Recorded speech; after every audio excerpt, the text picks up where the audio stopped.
So I said, okay, after I heard this and had this epiphany, I said, we need a totally different way of looking at this. You know, in behavioral science, we say, okay, if you know the antecedents and the consequences, the behavior always makes sense. Well, for a long time, I realized that's not true, because I did not have ultimate influence over all these behaviors I was trying to influence using that model alone. And then I thought, back to graduate school, there was a suspicious topic in one of my classes called two-factor learning theory. Two-factor learning theory said there is an emotional learning component and an intellectual learning component.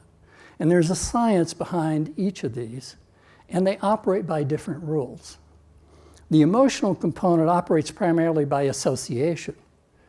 Input, output, no throughput. It's just things occur together, get glued together in your experience.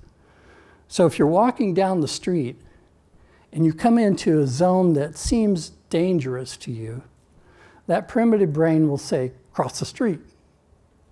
Now, you know, you shouldn't be here. And you don't know why, but have you ever found yourself crossing the street at night in a neighborhood or saying, you know, I don't know why, but I should not be here right now. This is not a good place to be, right? And you cannot explain it logically because logic is not working. It's in the presence of these conditions, your response gets triggered to say, run, you know, or prepare to fight, which most of us can't do. So you just run, you know. And so you move, right? You avoid. Or how about that boss you don't like and you're going down the hallway and you see the shirt tail down in the coffee shop and you go, other way, please. I don't want to make the mistake of coming in contact with that person. So you avoid, right? So that's escape.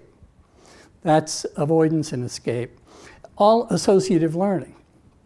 In the presence of these things, I learn to feel good or bad, depending on the experience I have. And when I'm in the presence of those things again, I will have that feeling again. Without thinking about it, no logic required, it's associative, bang, bang. You know, make sense?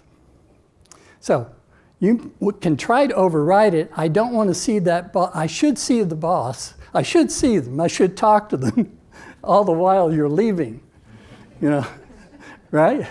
I should do this, but I can't. For some reason, I just can't move toward that thing because it's a problem.